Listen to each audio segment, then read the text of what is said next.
So ಎಲ್ಲರಿಗೂ S B I life insurance company ವತಿಯಿಂದ ಈ ಮಾಡೆಲ್ ಕ್ವಶನ್ಸ್ ಸೆಷನ್ಗೆ ಆಧಾರದ ಸ್ವಾಗತ ಸರ್. ಈ ಪರ್ಟಿಕ್ಯುಲರ್ ಸೆಷನಲ್ಲಿ ನಾವೇನು ಮಾಡ್ತೀವಿ ಅಂದರೆ 60 ಕ್ವಶನ್ಗಳನ್ನು ನೋಡೋಣ. ಸೊ ಮಾಡೆಲ್ ಕ್ವಶನ್ಗಳು ಇವು.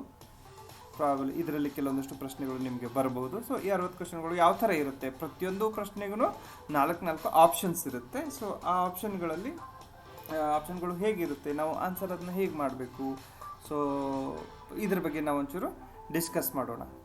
Okay, so without spending much time we will begin with the first question. So ಇಲ್ಲಿ ಸರ್ ಪ್ರಶ್ನೆ ಇರುತ್ತೆ, ಅದನ್ನು ನಾನು ಟ್ರಾನ್ಸ್ಲೇಟ್ ಮಾಡ್ತೀನಿ ಕನ್ನಡದಲ್ಲಿ, ಆಮೇಲೆ ನಿಮ್ಗೆ ಸರಿಯಾದ ಉತ್ತರ ಯಾವುದು ಅಂತ ಹೇಳ್ತೀನಿ. Okay, so we will begin.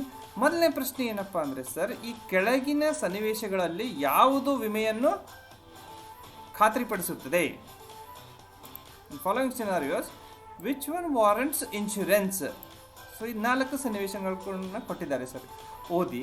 So ಈ 4 ಸನ್ನಿವೇಶಗಳಲ್ಲಿ ಸರಿಯಾದ ಉತ್ತರ ಯಾವುದು ಅಂದರೆ a sole breadwinner, option A. A sole breadwinner of the family might die untimely. So ಒಂದು ಫ್ಯಾಮಿಲಿಯ ಮುಖಂಡ ಅವ್ರ ಡೆತ್ ಆಗೋ ಸಾಧ್ಯತೆ ಇದ್ದರೆ ಅದಕ್ಕೆ ಮಾತ್ರ ನಾವೇನು ಮಾಡ್ತೀವಿ, ಇನ್ಶೂರೆನ್ಸನ್ನ ಮಾಡಿಸ್ಬೋದು. ಮತ್ತು ಬೇರೆ ಆಪ್ಷನ್ಸ್ ಇದೆ, ನಿಮ್ಮ ಪರ್ಸ್ ಕಳೆದು ಹೋದರೆ, ನಿಮ್ಮ ಶೇರ್ ಪ್ರೈಸ್ ಬಿದ್ದರೆ, ಅಥವಾ ನಿಮ್ಮ ಮನೆ ವ್ಯಾಲ್ಯೂ ಕಡಿಮೆ ಆದರೆ ಅದು ಯಾವುದಕ್ಕೂ ಇನ್ಶೂರೆನ್ಸ್ ಮಾಡೋಕ್ಕೆ ಬರೋದಿಲ್ಲ. ಆಪ್ಷನ್ ಎ ಇದು ನಿಮಗೆ ಸರಿಯಾದ ಉತ್ತರ. ಈ ಸಿನಾರಿಯಲ್ಲಿ ನಾವು ಇನ್ಶೂರೆನ್ಸನ್ನು ಮಾಡಿಸಬಹುದು. ಓಕೆ, ಸೊ ನೆಕ್ಸ್ಟ್ ಹೋಗೋಣ ಸರ್, ಪ್ರಶ್ನೆ ನಂಬರ್ 2. ಈ ಪ್ರಶ್ನೆ ಒಂದು ಕೇಸ್ ಸ್ಟಡಿ ರೂಪದಲ್ಲಿದೆ ನಿಮಗೆ. ಸರ್, ಒಂದು ಹಳ್ಳಿ ಇದೆ, ಆ ಹಳ್ಳಿಯಲ್ಲಿ 400 ಹೌಸ್ಗಳಿದೆ. ಸೊ ಪ್ರತಿಯೊಂದು ಮನೆ ವ್ಯಾಲ್ಯೂ ಎಷ್ಟಿದೆ ಅಂದರೆ 20,000 ಇದೆ. ಸೊ ಆಮೇಲೆ ಎವರೇಜ್ ಲಾಸ್ ಎಷ್ಟು? 4 ಮನೆಗಳು ಆನ್ ಆ್ಯನ್ ಎವರೇಜ್ ಪ್ರತಿ ವರ್ಷ ಲಾಸ್ ಆಗ್ತಾ ಇದೆ ಬೇರೆ ಬೇರೆ ರೀಸನ್ಗಳಿಂದ. ಸೊ ಪ್ರತಿ ಮನೆ ವ್ಯಾಲ್ಯೂ 20,000 ಆಯಿತಾ. ಸೊ 4 ಮನೆಗಳು ಲಾಸ್ ಆದರೆ 20,000 ಇಂಟು 4 ಮಾಡಿದ್ರೆ 80,000 ಬರುತ್ತೆ ಸರ್. ಸೊ ಟೋಟಲ್ ಆ ವರ್ಷ ಲಾಸ್ ಎಷ್ಟಾಯಿತು? 80,000 ಲಾಸ್ ಆಯಿತು, ಆಯಿತಾ. ಸೊ ಇದು ಕೇಸು. ಪ್ರಶ್ನೆ ಏನಪ್ಪ ಅಂದರೆ, what should be the annual contribution of each house owner to make good this loss? ಈ ಲಾಸನ್ನು ರಿಕವರ್ ಮಾಡೋದಕ್ಕೆ ಪ್ರತಿ ಮನೆಯವರು ಎಷ್ಟು ದುಡ್ಡು ಕೊಟ್ಟರೆ ಇದು ರಿಕವರ್ ಆಗುತ್ತೆ? ಸರ್, ಉತ್ತರ ಬಂದುಬಿಟ್ಟು 200 ರೂಪಾಯಿ. ಹೇಗೆ 200 ರೂಪಾಯಿ ಅಂದರೆ, ಮನೆಗಳೆಷ್ಟಿದೆ ಸರ್? 400 ಮನೆಗಳಿದೆ. ಇಲ್ಲ, ನಾವು ಯಾವ ಥರ ಮಾಡೋಣ ಅಂದರೆ, ಈಗ ರಿವರ್ಸ್ ಕ್ಯಾಲ್ಕುಲೇಷನ್ ಮಾಡಿ. ಟೋಟಲ್ ಲಾಸ್ ಎಷ್ಟಾಯಿತು? ಲಾಸ್ ಆಯಿತು 80,000. 80,000ನ ಡಿವೈಡೆಡ್ ಬೈ 400 ಮಾಡಿದ್ವಿ. ಅಂದರೆ 400 ಮನೆ ಓನರ್ಗಳಿಗೂ ನಾವೇನು ಮಾಡಿದ್ವಿ? ಡಿವೈಡ್ ಮಾಡಿದ್ವಿ 80,000. ಅವಾಗ ಉತ್ತರ ಬಂತು ಎಷ್ಟು ನಮ್ಮದು? 200 ರೂಪಾಯಿ. ಅರ್ಥ, ಈ 400 ಮನೆ ಓನರ್ಗಳು 200 ರೂಪಾಯಿನ ಕೊಟ್ಟರೆ ನಮ್ಮ ಹತ್ರ 80,000 ಆಗುತ್ತೆ. ಆ 80,000ನ ನಾವೇನು ಮಾಡ್ತೀವಿ? ಆ 4 ಮನೆಗಳು ಲಾಸ್ ಆಗಿದ್ವಲ್ಲ ಸರ್, 4 ಮನೆಗೂ ಡಿವೈಡ್ ಮಾಡ್ತೀವಿ. 80,000 ಡಿವೈಡೆಡ್ ಬೈ 4 ಮಾಡಿದ್ರೆ ಉತ್ತರ ಎಷ್ಟು ಬರುತ್ತೆ? ಹಾಗೆ 20,000 ರೂಪೀಸ್ ಬರುತ್ತೆ. 20,000 ರೂಪೀಸ್ ಬರುತ್ತೆ. ಸೊ ಸರಿಯಾದ ಉತ್ತರ 200 ರೂಪಾಯಿ. ಓಕೆ, ಸೊ ಇದಕ್ಕೆ ನಾವೇನಂತೀವಿ ಸರ್? ಇದಕ್ಕೆ ನಾವು ಪ್ರೀಮಿಯಂ ಅಂತಲೂ ಕರಿತೀವಿ. ಮುಂದಿನ ಪ್ರಶ್ನೆ ಹೋಗೋಣವಾ? ಸೊ ಮುಂದಿನ ಪ್ರಶ್ನೆ ನಂಬರ್ 3 ಏನು ಹೇಳುತ್ತೆ ಪ್ರಶ್ನೆ ಅಂದರೆ, which of the below insurance schemes is run by an insurance and not sponsored by government? ಕೆಲವೊಂದಷ್ಟು ಇನ್ಶೂರೆನ್ಸ್ಗಳನ್ನ ಗೌರ್ಮೆಂಟ್ ಸ್ಪಾನ್ಸರ್ ಮಾಡ್ತಾ ಇರುತ್ತೆ, ಕೆಲವೊಂದಷ್ಟನ್ನ ಇನ್ಶೂರೆನ್ಸ್ ಕಂಪ್ನಿಗಳು ಸ್ಪಾನ್ಸರ್ ಮಾಡ್ತಾ ಇರುತ್ತವೆ. ಸೊ ಇದರಲ್ಲಿ ಸರಿಯಾದ ಉತ್ತರ ಯಾವುದಪ್ಪ ಅಂದರೆ, ನಿಮಗೆ ಈ ಜನ ಆರೋಗ್ಯ ಅಂತ ಬರುತ್ತಲ್ಲ ಸರ್, ಇದು ಇನ್ಶೂರೆನ್ಸ್ ಕಂಪ್ನಿಗಳು ರನ್ ಮಾಡ್ತವೆ. ಬಾಕಿ ESIC ಅಥವಾ ಈ ಕ್ರಾಪ್ ಇನ್ಶೂರೆನ್ಸ್ ಇದನ್ನೆಲ್ಲ ಗೌರ್ಮೆಂಟ್ ಸ್ಪಾನ್ಸರ್ ಮಾಡ್ತದೆ. ಓಕೆ, ಸೊ ಸರಿಯಾದ ಉತ್ತರ which of the below insurance is not sponsored by government? ಉತ್ತರ ಯಾವುದು ಸರ್ ನಿಮ್ಮದು? ಉತ್ತರ ಜನ ಆರೋಗ್ಯ. ಓಕೆ, ಸೊ ಮುಂದಿನ ಪ್ರಶ್ನೆ, in insurance context risk retention indicates a situation where? ಕೆಳಗೆ 4 ಸಿಚುವೇಶನ್ಗಳಿದೆ ನಿಮಗೆ. ಆ ಸಿಚುವೇಶನ್ಗಳಲ್ಲಿ ಕೆಳಗಿನ ಯಾವುದು ಅಪಾಯವನ್ನು ಉಳಿಸಿಕೊಳ್ಳುವುದಕ್ಕೆ ಸಂಬಂಧಿತವಾಗಿದೆ? Risk retention. Risk management technique ಬಗ್ಗೆ ನಾವು ಡಿಸ್ಕಸ್ ಮಾಡಿದ್ವಿ ಆ ಪಾಠಗಳ ವಿಡಿಯೋಗಳಲ್ಲಿ. ದಯವಿಟ್ಟು ಆ ಪಾಠಗಳ ವಿಡಿಯೋಗಳನ್ನು ನೋಡಿ, ನಿಮಗೆ ಪ್ರಶ್ನೆಗಳು ತುಂಬ ಈಸಿ ಅಂಡರ್ಸ್ಟ್ಯಾಂಡ್ ಆಗಿಬಿಡುತ್ತೆ.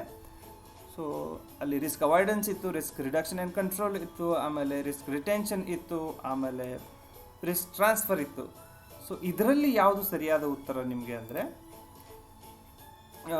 One decides to beer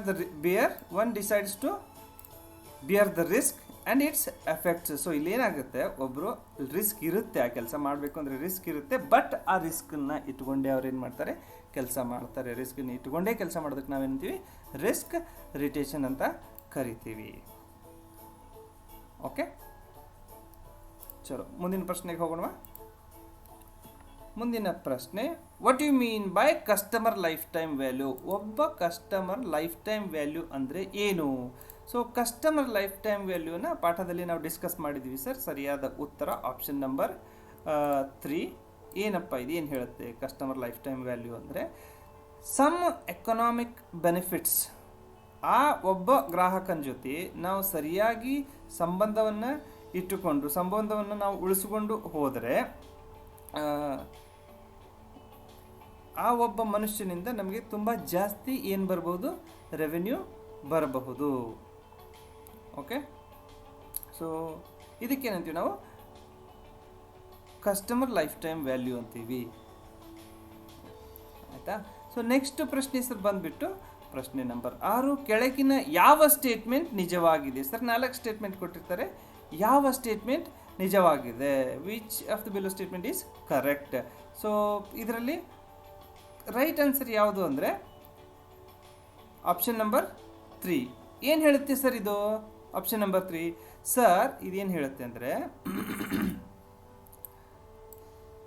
ethical behaviour helps in developing trust between agent and ಇನ್ಶೂರರ್.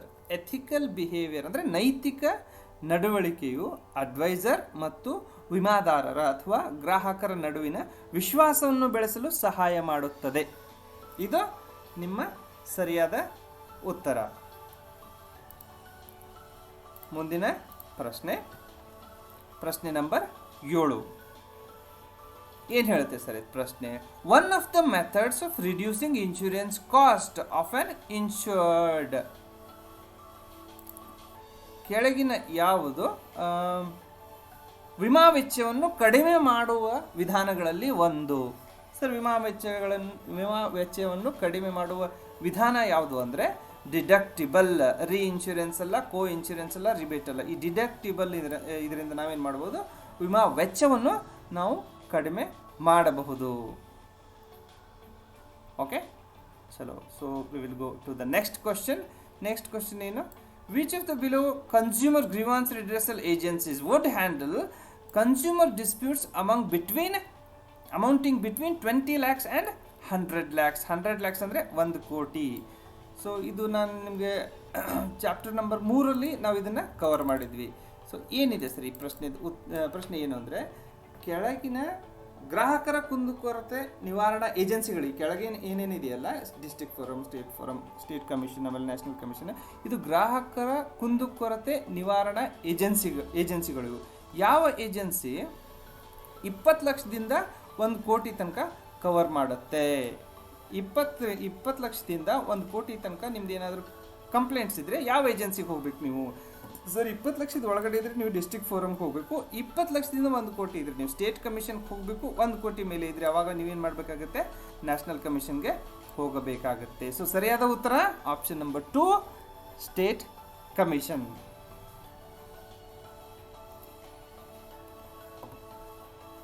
Okay, so ನಾವೀಗ ಮುಂದಿನ ಪ್ರಶ್ನೆಗೆ ಹೋಗೋಣ. ಪ್ರಶ್ನೆ number 9. Which among the following cannot form the basis for a valid consumer complaint? ಕೆಳಗಿನ ಯಾವುದರಲ್ಲಿ ಮಾನ್ಯ ಗ್ರಾಹಕ ದೂರಿಗೆ ಆಧಾರವಾಗಿರೋದಿಲ್ಲ? ನೋಡಿ, ಕಂಪ್ಲೇಂಟ್ ಕೊಡಬೇಕು ಅಂದರೆ ಒಂದು ಸಾಲಿಡ್ ಸ್ಟ್ರಾಂಗ್ ರೀಸನ್ ಇರಬೇಕು. ಸೊ ಪ್ರಶ್ನೆ ಏನು? Which cannot form the basis for valid consumer complaint ಕೊಡೋದಕ್ಕೆ ಯಾವುದು ಒಂದು ಸಾಲಿಡ್ ಬೇಸ್ ಅಲ್ಲ. ಸೊ ಆಪ್ಷನ್ ಬಂದ್ಬಿಟ್ಟು option 2, shopkeeper not advising customer the best product in the category. ಅಂದರೆ ಅಂಗಡಿಯವನು ಏನು ಮಾಡ್ತಾನೆ, ಒಂದು ಉತ್ತಮ ಉತ್ಪನ್ನದ ಬಗ್ಗೆ ನಮಗೆ ಸಲಹೆ ನೀಡ್ತಾ ಇಲ್ಲ. ಇದನ್ನ ನೀವು ಕಂಪ್ಲೇಂಟ್ ಮಾಡಕ್ಕೆ ಬರೋದಿಲ್ಲ. ಬಾಕಿ ಎಲ್ಲನೂ ನೀವೇನು ಮಾಡ್ಬೋದು, ಕಂಪ್ಲೇಂಟ್ ಮಾಡಬಹುದು. ಇದಕ್ಕೆ ಕಂಪ್ಲೇಂಟ್ ಮಾಡಕ್ಕೆ ಬರೋದಿಲ್ಲ. This is the right option. Okay, so ಮುಂದಿನ ಪ್ರಶ್ನೆ, which of the below statement is correct with regards to the territorial jurisdiction of the insurance ombudsman. Insurance ombudsman ಒಬ್ಬ ವಿಮಾ ಇನ್ಶೂರೆನ್ಸ್ ಒಂಬಡ್ಸ್ಮನ್ನ ಪ್ರಾದೇಶಿಕ ನ್ಯಾಯ ವ್ಯಾಪ್ತಿಗೆ ಸಂಬಂಧಿಸಿದಂತೆ ಈ ಕೆಳಗಿನ ಯಾವ ಹೇಳಿಕೆ ಸರಿಯಾಗಿದೆ ಅಂತ ಕೇಳಿದ್ದಾರೆ. ಓಕೆ, ಸೊ ಇಲ್ಲಿ ಬೇರೆ ಬೇರೆ ಆಪ್ಷನ್ ಇದೆ. ನ್ಯಾಷನಲ್ ಜ್ಯೂರಿಸ್ಡಿಕ್ಷನ್ ಇರುತ್ತಾ, ಅಥವಾ ಸ್ಟೇಟ್ ಜ್ಯೂರಿಸ್ಡಿಕ್ಷನ್ ಇತ್ತು, ಅಥವಾ ಪ್ರತಿ ಜಿಲ್ಲೆಗೂ ಒಬ್ಬರು ಒಂಬಡ್ಸ್ಮನ್ ಇರ್ತಾರ. ಸೊ ಸರಿಯಾದ ಉತ್ತರ ಸರ್ ನಿಮಗೆ ಬಂದ್ಬಿಟ್ಟು, an insurance ombudsman operates only within the specified territorial limits. 12 ಜನ ಒಂಬಡ್ಸ್ಮನ್ಗಳಿದ್ದಾರೆ. ಎಲ್ಲ ಒಂಬಡ್ಸ್ಮನ್ಗಳಿಗೂ ಒಂದು ಸ್ಪೆಸಿಫೈಡ್ ಟೆರಿಟೋರಿಯಲ್ ಲಿಮಿಟ್ ಕೊಟ್ಟಿದ್ದಾರೆ, ಪ್ರಾದೇಶಿಕ ಒಂದು ಬೌಂಡ್ರಿಯನ್ನು ಕೊಟ್ಟಿದ್ದಾರೆ. ಉದಾಹರಣೆ, ಆಂಧ್ರ ಪ್ರದೇಶ ಮತ್ತು ಕರ್ನಾಟಕ ಕೂಡಿ ಒಬ್ಬ ಒಂಬಡ್ಸ್ಮನ್ ಇರ್ತಾರೆ, ಈ ಥರ. ಓಕೆ, ಸೊ ಸರಿಯಾದ ಉತ್ತರ ಆಪ್ಷನ್ ನಂಬರ್ 4. ಮುಂದಿನ ಪ್ರಶ್ನೆಗೆ ಹೋಗೋಣ ಸರ್. ಮುಂದಿನ ಪ್ರಶ್ನೆ,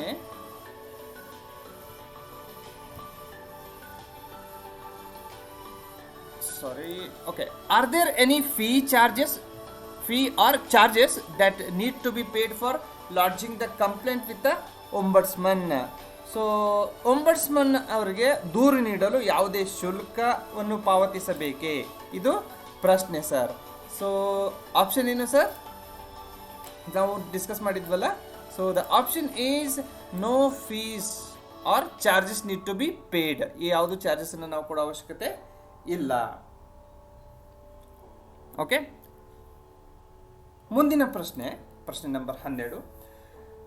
The insurer shall be responsible for all acts and omissions of its agents, including violation of code of conduct specified under these regulations, and shall be liable to the penalty which may extend to.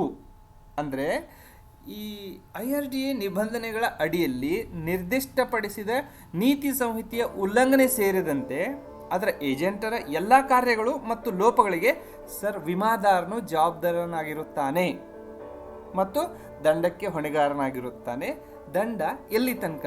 Up to liable to penalty which may extend to. ಎಲ್ಲಿ ತನಕ?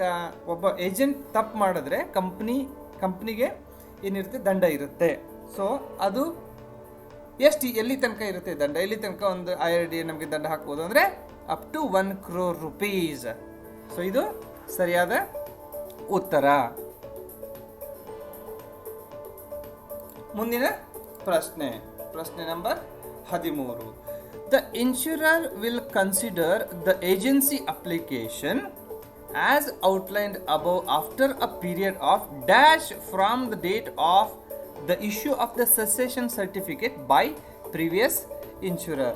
So ಇಲ್ಲಿ ಏನಾಗುತ್ತೆ sir, ಈ ಪ್ರಶ್ನೆದ ಅರ್ಥ ಏನು ಅಂದರೆ, ಏಜೆಂಟರು ಏನು ಮಾಡ್ತಾ ಇರ್ತಾರೆ, ಒಂದು ಕಂಪ್ನಿಯಿಂದ ಮತ್ತೊಂದು ಕಂಪ್ನಿಗೆ ಬರ್ತಿರ್ತಾರೆ, ಆಯಿತಾ. ಸೊ ಇವತ್ತು ನೀವು X ಕಂಪ್ನಿ ರಿಸೈನ್ ಮಾಡಿ ನಾವು Y ಕಂಪ್ನಿಯಿಂದ ಏಜೆಂಟ್ ಆಗ್ತೀನಿ ಅಂತ ಹೇಳಕ್ಕೆ ಬರೋದಿಲ್ಲ. ಸೊ ಆ ಅರ್ಥದಲ್ಲಿ ಈ ಪ್ರಶ್ನೆ ಏನಪ್ಪ ಅಂದರೆ, ಕ್ಲಿಯರ್ಲಿ ವಿಮಾದಾರನು ಹಿಂದಿನ ವಿಮಾದಾರನಿಗಿಂತ ನಿಲುಗಡೆ ಪತ್ರವನ್ನು ನೀಡಿದ ದಿನಾಂಕದಿಂದ ಡ್ಯಾಶ್ ಅವಧಿಯ ನಂತರ, ಅಂದರೆ ಎಷ್ಟು ಅವಧಿಯ ನಂತರ ಒಬ್ಬ ಅಡ್ವೈಸರ್ನ ಏಜೆನ್ಸಿಯನ್ನು ಪರಿಗಣಿಸ್ತಾರೆ. ಸೊ ಸರ್, ನೀವು ಒಂದು ಕಂಪ್ನಿ ಬಿಟ್ಟು ಮತ್ತೊಂದು ಕಂಪ್ನಿಗೆ ಅಡ್ವೈಸರ್ ಆಗಬೇಕು ಅಂದರೆ ಮಧ್ಯ 90 ದಿನಗಳ ತನಕ ಏನಿರುತ್ತೆ, ಒಂದು ಪೀರಿಯಡ್ ಇರುತ್ತೆ. ಆ ಪೀರಿಯಡ್ ಆದಮೇಲೆ ನೀವು ಎಲ್ಲಿಂದ 9 ದಿನ ಸ್ಟಾರ್ಟ್ ಆಗುತ್ತೆ, ಪ್ರೀವಿಯಸ್ ಇನ್ಶೂರರ್ ಹಳೆಯ ವಿಮಾದಾರರು ಏನು ಮಾಡಿರಬೇಕು, ಸಸೆಷನ್ ಸರ್ಟಿಫಿಕೇಟ್ ಕೊಟ್ಟಿರ್ತಾರಲ್ಲ, ಅಲ್ಲಿಂದ 90 ದಿನಗಳ ನಂತರ ನೀವು ಬೇರೆ ಕಂಪ್ನಿಗೆ ಜಾಯಿನ್ ಆಗಬಹುದು. ಮುಂದಿನ ಪ್ರಶ್ನೆ. ಸೊ ನೆಕ್ಸ್ಟ್ ಕ್ವಶನ್ ಏನಪ್ಪ ಅಂದರೆ, which among the following is an example of coercion. So coercion ಅಂದರೆ ಏನು ಸರ್? ಕನ್ನಡದಲ್ಲಿ ನಾವೇನಂತೀವಿ, ಕೋರ್ಷನ್ ಅಂದರೆ ಬಲವಂತ. ಓಕೆ, ಈ ಕೆಳಗಿನಲ್ಲಿ ಯಾವುದು ಬಲವಂತದ ಉದಾಹರಣೆ ಆಗಿದೆ. ಸಮಟೈಮ್ಸ್ ಏನು ಮಾಡ್ತೀವಿ ನಾವು ಇನ್ಶೂರೆನ್ಸ್ನ ಬಲವಂತದಿಂದ ಮಾಡಕ್ಕೆ ಹೋಗ್ತೀವಿ. ಸೊ ಈ ಕೆಳಗಿನಲ್ಲಿ ಯಾವುದು ಬಲವಂತದ ಉದಾಹರಣೆ ಆಗಿದೆ? Which of the below is example of coercion? So option number 2 ಏನಿದೆ ಇದರಲ್ಲಿ? Ramesh threatens to kill Mahesh if he does not sign the contract. ನೀವು ಸೈನ್ ಮಾಡಲಿಲ್ಲ ಅಂದರೆ ರಮೇಶ್ ಅವರು ಮಹೇಶ್ಗೆ ಕೊಂದ್ಬಿಡ್ತೀನಿ ಅಂತ ಹೇಳ್ತಾರೆ. ಸೊ ಇದು ಬಲವಂತದ ಒಂದು ಉದಾಹರಣೆ. ಓಕೆ, ಇನ್ಶೂರೆನ್ಸ್ ಬೈ ಮಾಡಬೇಕು ಅಂದರೆ ಬಲವಂತ ಮಾಡೋ ಹಾಗೆ ಇಲ್ಲ. ಸೊ ನಿಮ್ದು ಆಪ್ಷನ್ ಯಾವುದು sir? Option number 2 is the right option. ಮುಂದಿನ ಪ್ರಶ್ನೆ number 15. Which among the following is true regarding life insurance contract?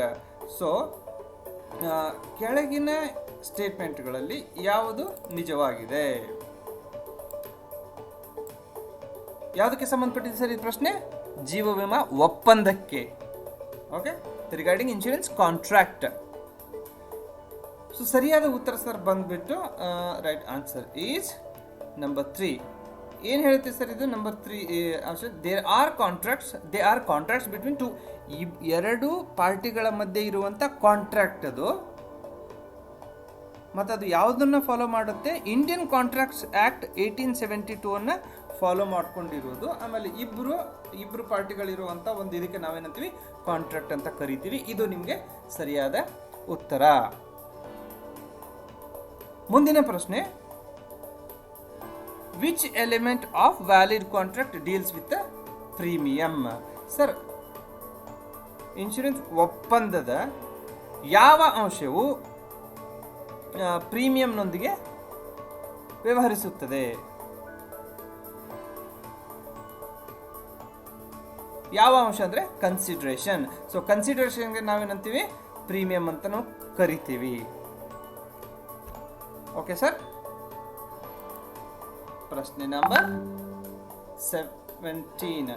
So 17ನೇ ಪ್ರಶ್ನೆ ಏನು ಹೇಳುತ್ತೆ ನಮಗೆ? ಕೆಳಗಿನ ಯಾವ ಕ್ರಿಯೆಯು ಉಬೆರಿಮಾ ಫೈಟ್ಸ್ ತತ್ವವನ್ನು ತೋರಿಸುತ್ತದೆ? ಅಂದರೆ ಅಟ್ಮೋಸ್ಟ್ ಗುಡ್ ಫೇತ್ ಅಂತ ಪ್ರಿನ್ಸಿಪಲ್ ಇದೆ ಸರ್, ಅದಕ್ಕೆ ಇದು ಇಟಾಲಿಕ್ ವರ್ಡು ಉಬೆರಿಮಾ ಫೈಟ್ಸ್ ಅಂತ. ಸೊ ಉಬೆರಿಮಾ ಫೈಟ್ಸ್ ಅಂದ್ರೆ ಏನು? ಉಬೆರಿಮಾ ಫೈಟ್ಸ್ ಅಂದರೆ disclosing non material facts on on insurance proposal form. So insurance ಕಂಪನಿಗೆ ಮೋಸ ಮಾಡೋ ಹಾಗಿಲ್ಲ. ನಿಮ್ಮ ಬಗ್ಗೆ ಏನು ನಿಜವಾದ ಅಂಶಗಳು ಇದೆಯೋ ಇನ್ಶೂರೆನ್ಸ್ ಫಾರ್ಮಲ್ಲಿ ಕೇಳಿದ ಎಲ್ಲ ಅಂಶಗಳಿಗೂ ಸರಿಯಾದ ನೀವು ಒಂದು ಮಾಹಿತಿಯನ್ನು ಕೊಡಬೇಕು. ಅದರ ಅರ್ಥ ಏನು ಅಂದರೆ ಅದರ ಅರ್ಥ ಉಬೆರಿಮಾ ಫೈಟ್ಸ್. ಓಕೆ. ಸೊ ಮುಂದಿನ ಪ್ರಶ್ನೆ, dash is the process of an insurance company. Dash is the process an insurance company uses to recover claim amounts paid to a policyholder from negligent third party.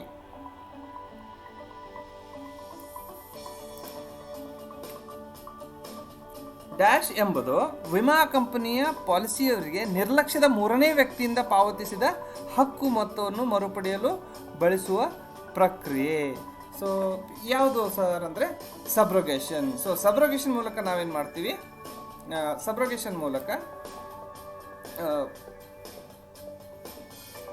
ಒಬ್ಬ negligent third party ಕಡೆಯಿಂದ ನಾವೇನು ಮಾಡ್ತೀವಿ? ದುಡ್ಡನ್ನು ಒಂದು ಇಸ್ಕೊಳ್ಳೋ ವ್ಯವಸ್ಥೆ, ಇದಕ್ಕೆ ನಾವೇನಂತೀವಿ? ಸಬ್ರೋಗೇಷನ್ ಅಂತ ಕರಿತೀವಿ.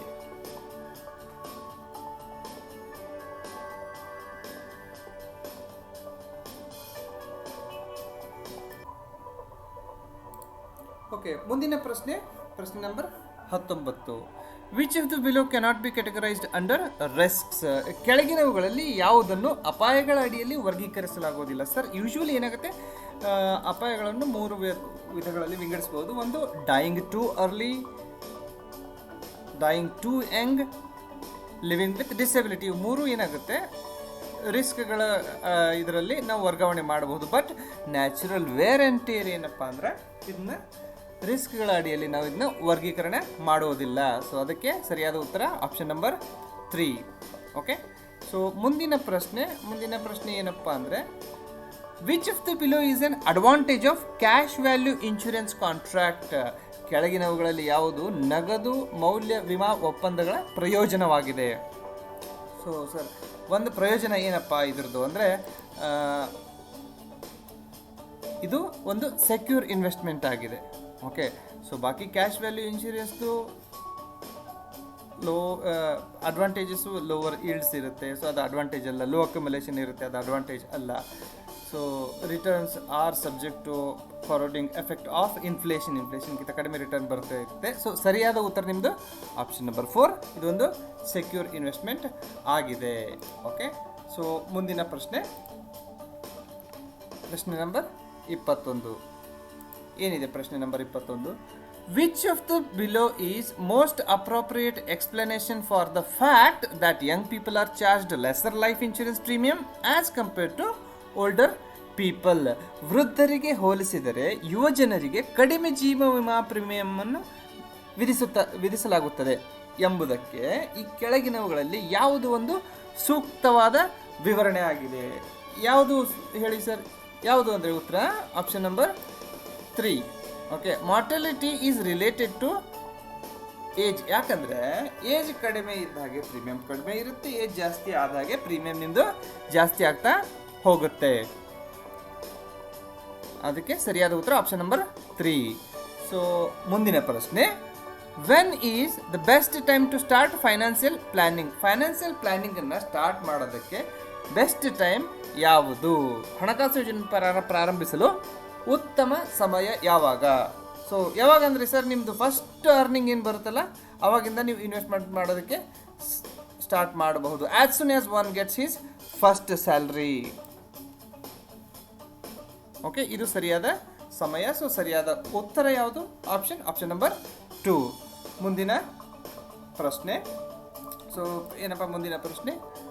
An individual with an aggressive risk profile is likely to follow wealth dash investment style. ಎಲ್ಲರದ್ದು ಏನಿರುತ್ತೆ? ಒಂದು ಇನ್ವೆಸ್ಟ್ಮೆಂಟ್ ಸ್ಟೈಲ್ ಇರುತ್ತೆ. ಓಕೆ, ಸೊ ಪ್ರಶ್ನೆ ಏನು ಅಂದರೆ ಕನ್ನಡದಲ್ಲಿ, ಆಕ್ರಮಣಕಾರಿ ರಿಸ್ಕ್ ಪ್ರೊಫೈಲ್ ಹೊಂದಿರುವ ವ್ಯಕ್ತಿಯು ಯಾವ ಹೂಡಿಕೆ ಶೈಲಿಯನ್ನು ಅನುಸರಿಸುವ ಸಾಧ್ಯತೆ ಇದೆ? ಸೊ ಸರ್, ಯಾರು ಏನು ಮಾಡ್ತಾರೆ? ಯಾರ್ದು ಅಗ್ರೆಸಿವ್ ರಿಸ್ಕ್ ಪ್ರೊಫೈಲ್ ಇರುತ್ತೋ ಅವ್ರು ಏನು ಮಾಡ್ತಾರೆ ಅಂದರೆ ವೆಲ್ತ್ ಅಕ್ಯುಮುಲೇಷನ್.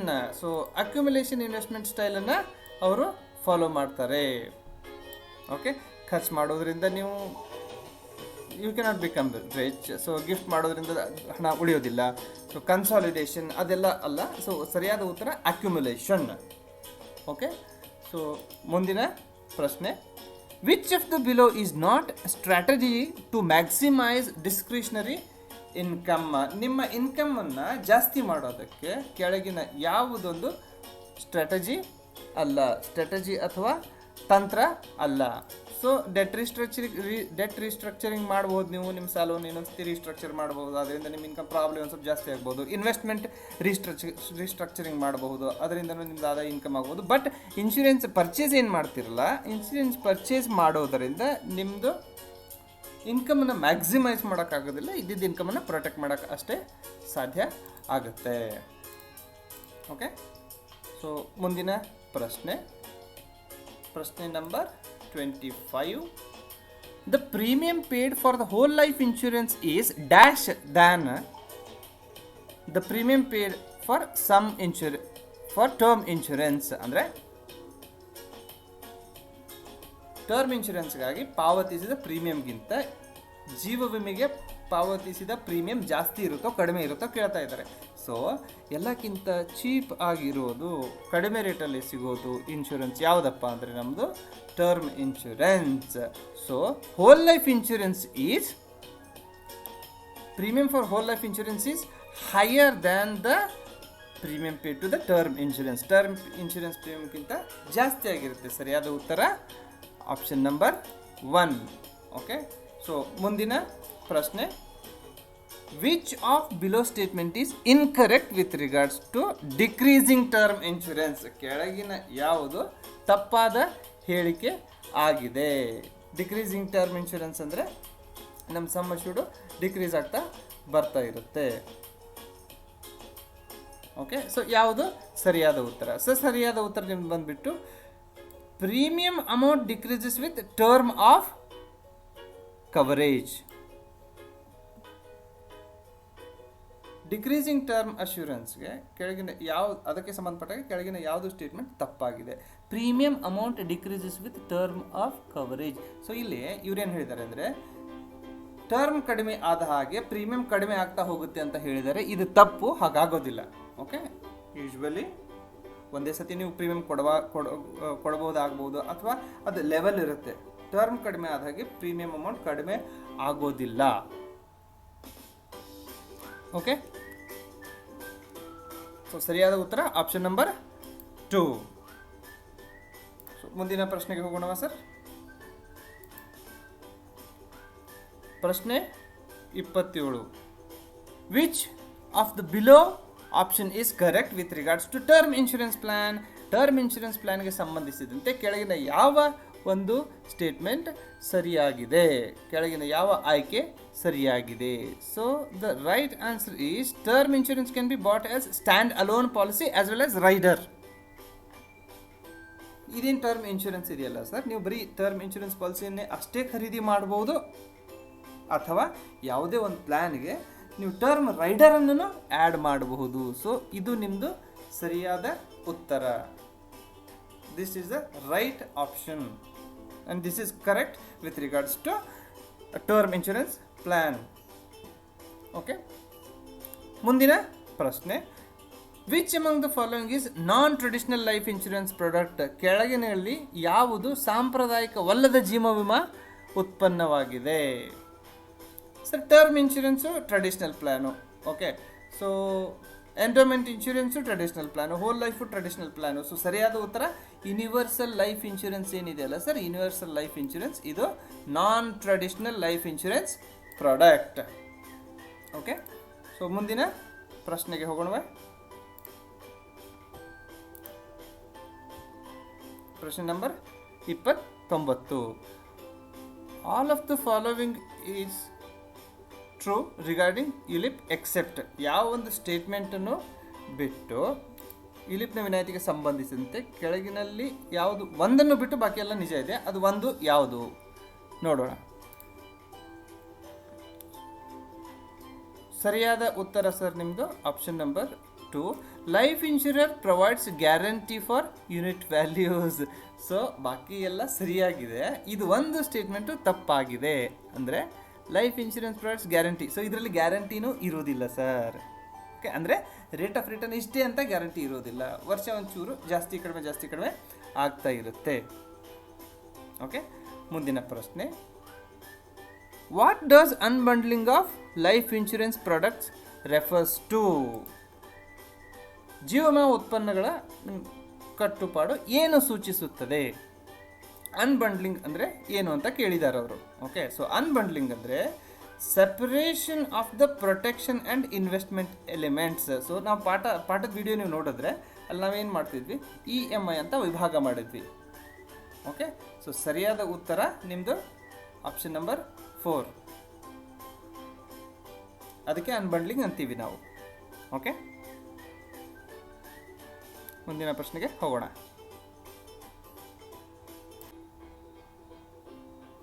ಓಕೆ, ಸೊ ಮುಂದಿನ ಪ್ರಶ್ನೆ number 31. What is the objective behind mortgage redemption insurance?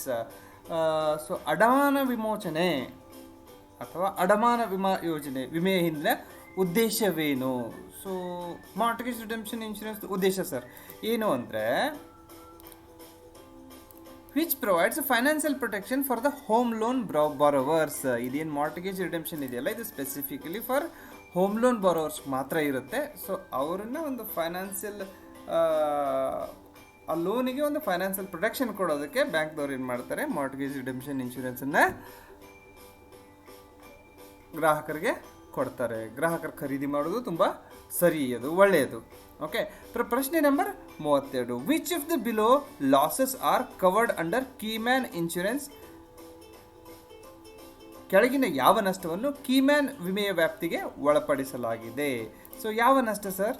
ಇದು option number 2. The losses related to the extended period when a key person is unable to work. So in case ಆ ಕಂಪನಿಯಲ್ಲಿ ಏನಾಗಿರುತ್ತೆ, ಒಂದು company ಇದ್ದರೆ ಅಲ್ಲಿ key person ಅಂತ ಇರ್ತಾರೆ. Okay, ತುಂಬ ಅತಿ ಮುಖ್ಯವಾದ ಜವಾಬ್ದಾರಿಯುಳ್ಳ ಒಬ್ಬ ಅಧಿಕಾರಿಯಾಗಿರ್ತಾರೆ ಅವರು. ಸೊ ಅವ್ರಿಗೆ ಹೆಲ್ತಿಗೆ ಏನಾದರೂ ಹೆಚ್ಚು ಕಡಿಮೆ ಆದರೆ ಸೊ ಅವಾಗ ಇನ್ ಕೇಸ್ ಅವ್ರಿಗೇನಾದರೂ if is due to some reasons if is not able to work, ಆ ಪರ್ಟಿಕ್ಯುಲರ್ ಒಂದು ಪೀರಿಯಡ್ ಏನಿರುತ್ತಲ್ಲ ಆ ಪೀರಿಯಡಲ್ಲಿ ಆ ಕಂಪ್ನಿಗೆ ಲಾಸ್ ಆಗಬಾರ್ದು ಅಂತ ಇದನ್ನು ತೊಗೊಂಡಿರ್ತಾರೆ. ಸೊ ಏನು ಕವರ್ ಮಾಡ್ತೀವಿ? Losses related to the extended period and a key person is unable to work. So option number 2 is the right option. So ಮುಂದಿನ ಪ್ರಶ್ನೆ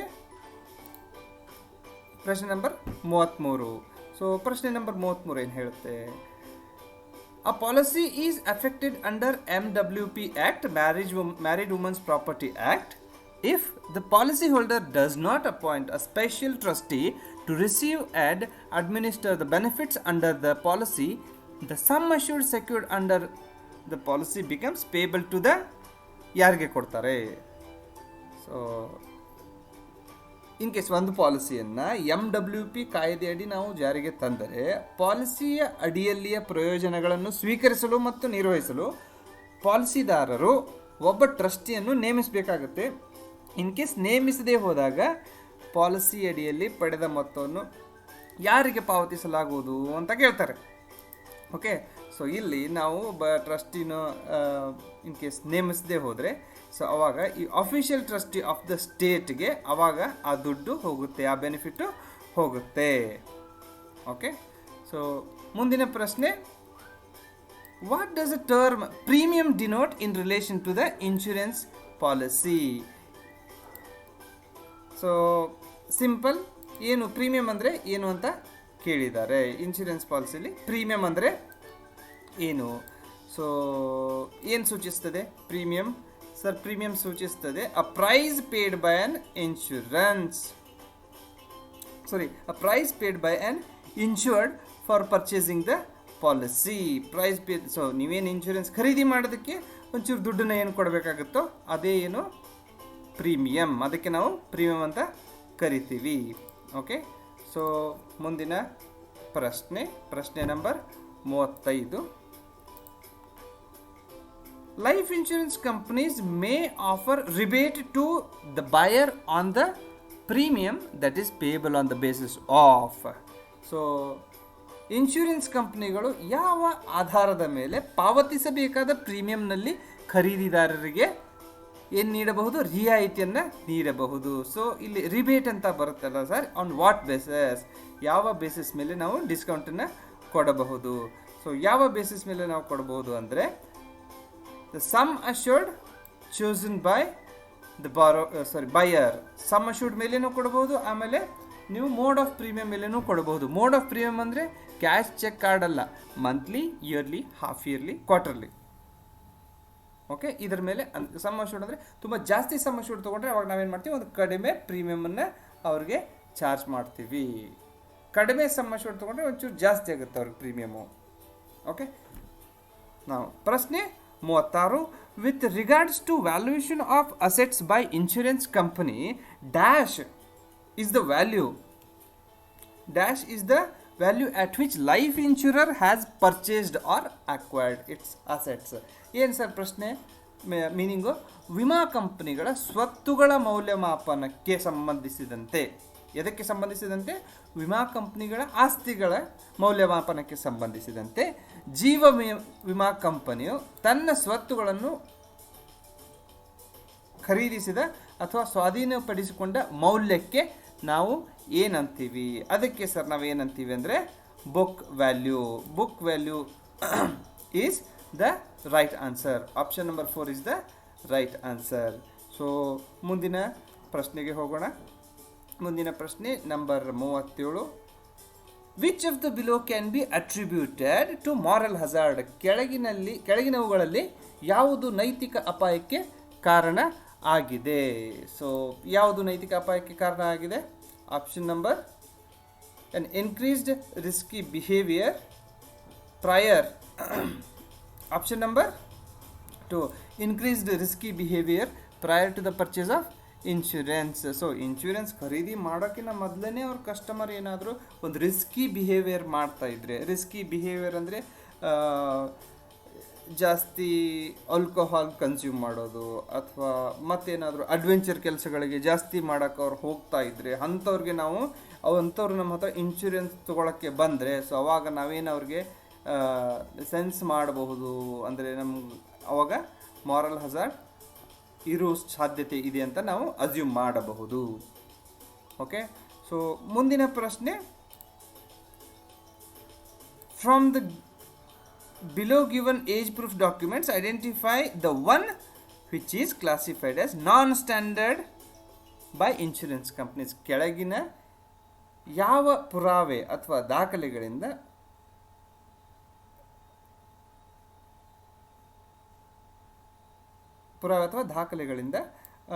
ವಿಮಾ ಕಂಪನಿಗಳು ಪ್ರಮಾಣಿತವಲ್ಲವು ಎಂದು ವರ್ಗೀಕರಿಸಬಹುದು.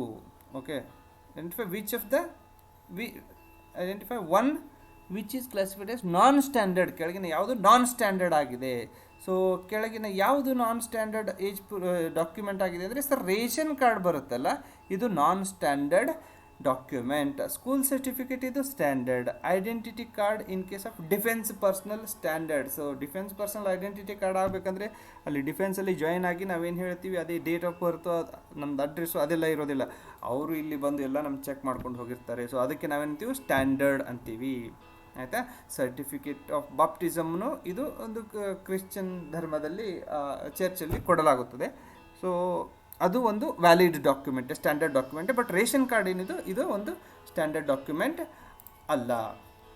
ಓಕೆ, ಮುಂದಿನ ಪ್ರಶ್ನೆ, which of the below statement is correct with regards to policy return by a policy holder during free look in period.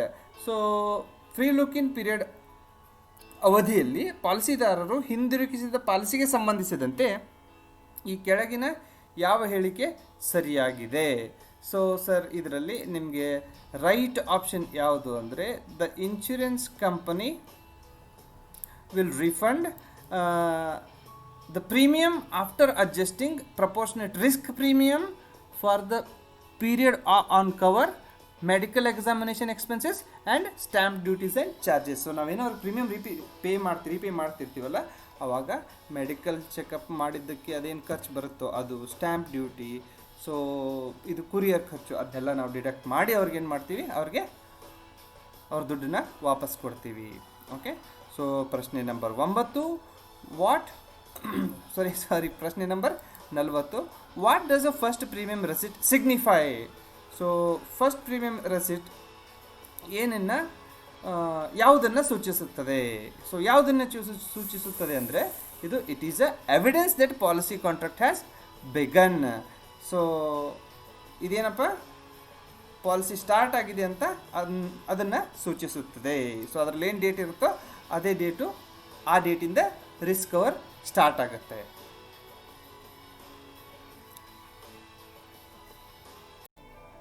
Okay, ಮುಂದಿನ ಪ್ರಶ್ನೆ, select the option that describes the policy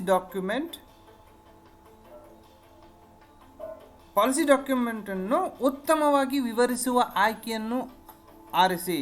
ಅಂದರೆ ಇವು 4 ಆಪ್ಷನ್ಗಳು ನಿಮ್ಮ ಪಾಲಿಸಿ ಡಾಕ್ಯುಮೆಂಟ್ ಡೆಫಿನೇಷನ್ ಹೇಳುತ್ತೆ, but ಅದನ್ನು ಅತಿ ಉತ್ತಮವಾಗಿ ವಿವರಿಸುವ ಆಪ್ಷನ್ ಯಾವುದು ಅಂದರೆ ಇದು. It is the evidence of the interest expressed by the insured in buying an insurance policy from the company. So it is the evidence of the interest. ಅಂದರೆ ವಿಮಾದಾರರು ವ್ಯಕ್ತಪಡಿಸಿದ ಆಸಕ್ತಿಯ ಸಾಕ್ಷಿಯಾಗಿದೆ ಇದು. ಓಕೆ, ಸೊ ಮುಂದಿನ ಪ್ರಶ್ನೆ ಏನಪ್ಪ ಅಂದರೆ, a clause precluding death due to pregnancy for a lady who's expecting at the time of writing the contract will be included in which section of the standard policy document? So ಒಪ್ಪಂದವನ್ನು ಬರೆಯುವ ಸಮಯದಲ್ಲಿ, ಅಂದರೆ ಪಾಲಿಸಿಯನ್ನು ಮಾಡಿಸುವ ಸಮಯದಲ್ಲಿ ಒಬ್ಬ ಮಹಿಳೆ ಗರ್ಭವತಿ ಆಗಿದ್ದರೆ ಗರ್ಭಧಾರಣೆ ಕಾರಣದಿಂದಾಗಿ ಸಾವನ್ನು ತಡೆಯುವ ಷರತ್ತು ಈ ಪ್ರಮಾಣ ನೀತಿ ಅಂದರೆ ಪಾಲಿಸಿ ಡಾಕ್ಯುಮೆಂಟ್ ದಾಖಲೆಯ ಯಾವ ವಿಭಾಗದಲ್ಲಿ ಸೇರಿಸಲ್ಪಡುತ್ತದೆ? ಅಂದರೆ in case pregnant lady policy ತೊಗೊಂಡಿದ್ರೆ ಅವ್ರಿಗೆ ಪ್ರೆಗ್ನೆನ್ಸಿ ಟೈಮಲ್ಲಿ ಅಥವಾ ಡೆಲಿವರಿ ಟೈಮಲ್ಲಿ ಏನಾದರೂ ಹೆಚ್ಚು ಕಡಿಮೆ ಆದರೆ ಅದನ್ನು ನಾವು ಕ್ಲೇಮ್ ಮಾಡಬಹುದಾ ಅಥವಾ ಮಾಡಬಾರ್ದಾ ಅಂತ ಒಂದು ಪಾಲಿಸಿ ಡಾಕ್ಯುಮೆಂಟ್ದ ಯಾವ ಭಾಗದಲ್ಲಿ ಬರೆದಿರ್ತಾರೆ ಸರ್, ಅದನ್ನು ಸ್ಪೆಸಿಫಿಕ್ ಪಾಲಿಸಿ ಪ್ರೊವಿಷನ್ನಲ್ಲಿ ಬರೆದಿರ್ತಾರೆ. ಓಕೆ, ಪಾಲಿಸಿ ಶೆಡ್ಯೂಲಲ್ಲಿ ಏನಿರುತ್ತೆ, ಅವ್ರ ಹೆಸರು, ಅವ್ರ ಅಡ್ರೆಸ್ಸು, ಅವರು ಯಾವುದು ಪಾಲಿಸಿ ಖರೀದಿ ಮಾಡಿದರೆ ಆ ಪ್ಲ್ಯಾನ್ ಹೆಸರು, ಪ್ರೀಮಿಯಮ್ ಅದೆಲ್ಲ ಇರುತ್ತೆ ಶೆಡ್ಯೂಲಲ್ಲಿ. ಜನರಲ್ ಪ್ರೊವಿಷನ್ಸಲ್ಲಿ ಜನರಲ್ ಕಂಡೀಷನ್ಸ್ ಇರುತ್ತೆ, ಆಯಿತಾ. ಸ್ಟ್ಯಾಂಡರ್ಡ್ ಪ್ರೊವಿಷನ್ಸ್ ಅಂದರೆ ಎಲ್ಲ ಇನ್ಶೂರೆನ್ಸ್ ಪಾಲಿಸಿಗಳಿಗೂ ಸೇಮ್ ಕೆಲವೊಂದಷ್ಟು ಕಂಡೀಷನ್ಗಳಿರುತ್ತೆ, ಅದು ಸ್ಟ್ಯಾಂಡರ್ಡ್ ಪ್ರೊವಿಷನಲ್ಲಿ ಇರುತ್ತೆ. ಸ್ಪೆಸಿಫಿಕ್ ಪಾಲಿಸಿ ಪ್ರೊವಿಷನ್ಸ್ ಅಂದರೆ ಕೇಸ್ ಟು ಕೇಸ್ ಚೇಂಜ್ ಆಗುತ್ತೆ. ಸೊ ಈ ಗರ್ಭಧಾರಣೆ ಏನಿದೆಯಾ, ಗರ್ಭಧಾರಣೆಯ ಕಾರಣದಿಂದಾಗಿ ಸಾವನ್ನು ತಡೆಯುವ ಷರತ್ತು, ಇದನ್ನು ಎಲ್ಲಿ ಬರೆದಿರ್ತಾರೆ, ಸ್ಪೆಸಿಫಿಕ್ ಪಾಲಿಸಿ ಪ್ರಾವಿಷನ್ಸಲ್ಲಿ ಬರೆದಿರ್ತಾರೆ. ಓಕೆ, ಸೊ ಮುಂದಿನ ಪ್ರಶ್ನೆ number 43. What will happen if policy holder does not pay the premium by due date and dies during grace period? So grace ಪೀರಿಯಡಲ್ಲಿ ಇನ್ ಕೇಸ್ ಕಸ್ಟಮರು ಪ್ರೀಮಿಯಮನ್ನು ಪೇ ಮಾಡದೆ ತೀರಿ ಹೋದರೆ ಆವಾಗ ಇನ್ಶೂರರ್ ಏನು ಮಾಡ್ತಾರೆ, ಅವ್ರಿಗೆ ಏನು ಬೆನಿಫಿಟ್ ಸಿಗುತ್ತೆ? So option 3, insurer will pay the ಕ್ಲೇಮನ್ನು ಪೇ ಅವ್ರು ಪ್ರೀಮಿಯಂ ಪೇ ಮಾಡಿರೋದಿಲ್ಲ, ಬಟ್ ಗ್ರೇಸ್ ಪೀರಿಯಡಲ್ಲಿ ಇರ್ತಾರೆ. ಅವಾಗ ಏನಾಗುತ್ತೆ, insurance company will pay the ಕ್ಲೇಮನ್ನು ಪೇ ಮಾಡಿ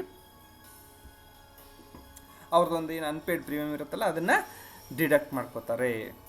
ಓಕೆ, ಸೊ ಮುಂದಿನ ಪ್ರಶ್ನೆ ದ ಇನ್ಶೂರರ್ ವಿಲ್ ಮುಂದಿನ ಪ್ರಶ್ನೆ number 44. Which of the below adulteration will be permitted by insurance company? So ಕೆಳಗಿನ ಯಾವ ಬದಲಾವಣೆಯನ್ನು ಇನ್ಶೂರೆನ್ಸ್ ಕಂಪನಿಯು ಅನುಮತಿಸುತ್ತದೆ? So splitting up of the policy into 2 or more policies, ಇದನ್ನು ಕಂಪನಿಯು ಅನುಮತಿಸುತ್ತದೆ. ಸೊ ಪಾಲಿಸಿಯನ್ನು 2 ಅಥವಾ ಹೆಚ್ಚಿನ ಪಾಲಿಸಿಗಳಾಗಿ ವಿಭಜಿಸುವುದು ಅಥವಾ ವಿಭಾಗಿಸುವುದು. ಸೊ ಇದನ್ನು ಏನು ಮಾಡ್ತಾರೆ, ಇನ್ಶೂರೆನ್ಸ್ ಕಂಪ್ನಿ ಇದನ್ನು ಪರ್ಮಿಟ್ ಮಾಡುತ್ತೆ. ಮುಂದಿನ ಪ್ರಶ್ನೆ ನಂಬರ್ 45, ನಂಬರ್ 45. ಸೊ ಏನು ಹೇಳುತ್ತೆ ನಂಬರ್ 45 ಪ್ರಶ್ನೆ, ವಿಚ್ 45 ಅಲ್ಲ 47. ಸೊ 45 ನಾವು ಡಿಸ್ಕಸ್ ಮಾಡಿದ್ವೇನು ಈಗ? ಇಲ್ಲ, 45. Okay, which of the below statement is correct with regards to the grace period of an insurance policy? So ವಿಮಾ ಪಾಲಿಸಿಯ ಗ್ರೇಸ್ ಅವಧಿಗೆ ಸಂಬಂಧಿಸಿದಂತೆ ಕೆಳಗಿನ ಯಾವ ಹೇಳಿಕೆ ಸರಿಯಾಗಿದೆ? ಸೊ ಯಾವ ಹೇಳಿಕೆ ಸರಿಯಾಗಿದೆ ಅಂದರೆ option number 4, the standard length of the grace period is 1 month or 31 days. Okay, so ಬಾಕಿ ಎಲ್ಲ ಆಪ್ಷನ್ ಮರೆತುಬಿಡಿ. So right answer is option number 4. Standard length ಏನಿರುತ್ತೆ ಗ್ರೇಸ್ ಪೀರಿಯಡ್ 1 month ಅಥವಾ 31 days ಇದೆ. ಯಾಕೆ ಈ ಥರ ಕೊಟ್ಟಿದ್ದಾರೆ? ಯಾಕಂದರೆ 30 ದಿನದೂ ಇರುತ್ತೆ ಮಂತು, 28 ದಿನದೂ ಒಂದು ಮಂತ್ ಇರುತ್ತೆ, ಅದಕ್ಕೆ 1 month ಅಥವಾ 31 ದಿನ ಅಂತ ಕೊಟ್ಟಿದ್ದಾರೆ. ಓಕೆ, ಸೊ ಪ್ರಶ್ನೆ ನಂಬರ್ 46. ಸೊ ಇದು ಒಂದು ಕೇಸ್ ಸ್ಟಡಿ ಆಗಿದೆ ನೋಡಿ sir. Sheena is suffering from acute diabetes. Acute ಅಂದರೆ ತೀವ್ರವಾದ ಮಧುಮೇಹ. So acute diabetes. She has applied for an insurance plan. In this case, the underwriter is most likely to use dash method for underwriting. So ಇದೊಂದು case ಇದೆ. ಈಗ ಏನು case ಇದೆ, ಶೀನಾ ಅಂತ ಇದ್ದಾರಲ್ಲ ಅವ್ರಿಗೆ ತೀವ್ರವಾದ ಮಧುಮೇಹ ಇದೆ, ಅವ್ರಿಗೆ ಇನ್ಶೂರೆನ್ಸ್ಗೆ ಅಪ್ಲೈ ಮಾಡಿದ್ದಾರೆ. ಸೊ ಅವ್ರಿಗೆ ನಾವು ಪಾಲಿಸಿ ಕೊಡಬೇಕಾ ಬೇಡವಾ ಅಂತ ಜಡ್ಜ್ ಮಾಡೋರು ಯಾರು? ಅಂಡರ್ರೈಟರ್. ಅದಕ್ಕೆ ಯಾವ ಮೆಥಡನ್ನು ಅವ್ರು ಯೂಸ್ ಮಾಡ್ತಾರೆ? ಸೊ ಅದಕ್ಕೆ ಅವ್ರು ಯಾವ್ದು ಮೆಥಡ್ ಯೂಸ್ ಮಾಡ್ತಾರೆ ಅಂದರೆ ಜಡ್ಜ್ಮೆಂಟ್ ಮೆಥಡ್. ಓಕೆ, ಸೊ ಇಲ್ಲೇನು ನ್ಯೂಮರಿಕಲ್ ಮೆಥಡ್ ಏನು ಯೂಸ್ ಮಾಡೋಂಗಿಲ್ಲ, ಜಡ್ಜ್ಮೆಂಟ್ ಮೆಥಡ್ ಯೂಸ್ ಮಾಡ್ತಾರೆ. ಸೊ ಡಾಕ್ಟರ್ದು ಏನು ಡಾಕ್ಟರ್ ಏನು ಡಾಕ್ಯುಮೆಂಟ್ಸ್ ಕೊಟ್ಟಿರ್ತಾರಲ್ಲ ಈ ಮಧುಮೇಹದಕ್ಕೆ ಸಂಬಂಧಪಟ್ಟ ಹಾಗೆ, ಸೊ ಅದನ್ನೆಲ್ಲ ಚೆಕ್ ಮಾಡಿ ಜಡ್ಜ್ಮೆಂಟ್ ಮೇಲೆ ಪಾಲಿಸಿ ಇಶ್ಯೂ ಮಾಡಬೇಕಾ ಅಥವಾ ಮಾಡೋದು ಬೇಡವಾ ಅಂತ ಯಾರೋ ಅಂಡರ್ರೈಟರ್ ಡೆಸಿಷನ್ ತಗೋತಾರೆ. ಓಕೆ, ಸೊ ಮುಂದಿನ ಪ್ರಶ್ನೆಗೆ ಹೋಗೋಣ. ಪ್ರಶ್ನೆ number 47. Which of the below insurance proposal is not likely to qualify under non medical underwriting. Sir, medical underwriting ಮತ್ತು ನಾನ್ ಮೆಡಿಕಲ್ ಅಂಡರ್ ರೈಟಿಂಗ್ ಬಗ್ಗೆ ನಾವು ಡಿಸ್ಕಸ್ ಮಾಡಿದ್ವಿ, ನೆನಪಿರಬೇಕು ನಿಮಗೆ. ಇಲ್ಲಾಂದರೆ ಆ ಪಾಠಗಳ ವೀಡಿಯೋಸ್ ಎಲ್ಲ ಅವೈಲೇಬಲ್ ಇದೆ, ದಯವಿಟ್ಟು ಹೋಗಿ, ದಯವಿಟ್ಟು ಪ್ಲೀಸ್ ವಿಸಿಟ್ ಮಾಡಿ ನೋಡಿ. ಓಕೆ, ಪ್ರಶ್ನೆ ಏನಿದೆ, ಕೆಳಗಿನ ವಿಮಾ ಪ್ರಸ್ತಾವನೆಯಲ್ಲಿ ಯಾವುದು ವೈದ್ಯಕೀಯೇತರ ಅಂಡರ್ ರೈಟಿಂಗ್ ಅಡಿಯಲ್ಲಿ ಅರ್ಹತೆ ಪಡೆಯುವ ಸಾಧ್ಯತೆ ಇಲ್ಲ? Which is not likely to qualify under non medical. So ಯಾವುದು? Mahesh, aged 50 years. Okay, Mahesh aged 50 years working in a coal mine. ಕೋಲ್ ಮೈನು, ಆಮೇಲೆ ಯಾವುದು ರಿಸ್ಕ್ ಇರೋವಂಥ ಯಾವುದು ಜಾಬ್ಗಳಿರುತ್ತಲ್ಲ, ಸೊ ಅವ್ರನ್ನ ನಾವು ನಾನ್ ಮೆಡಿಕಲಲ್ಲಿ ಅಲೋ ಮಾಡೋಕ್ಕೆ ಬರೋದೇ ಇಲ್ಲ. Okay, so this is the one case which is not likely to qualify under non medical under ರೈಟಿಂಗಲ್ಲಿ ಬರೋದಿಲ್ಲ. ಸೊ ಇನ್ನೊಂದು ಏನಪ್ಪ ಅಂದರೆ, ಏಜನ್ನು ತುಂಬ ಜಾಸ್ತಿ ಇದೆ ಇರೋದು, 45 ಬಿಲೋ ಇದ್ದವ್ರದ್ದು ಎಲ್ಲ ನಾನ್ ಮೆಡಿಕಲಲ್ಲಿ ಬರುತ್ತೆ. Question number 48.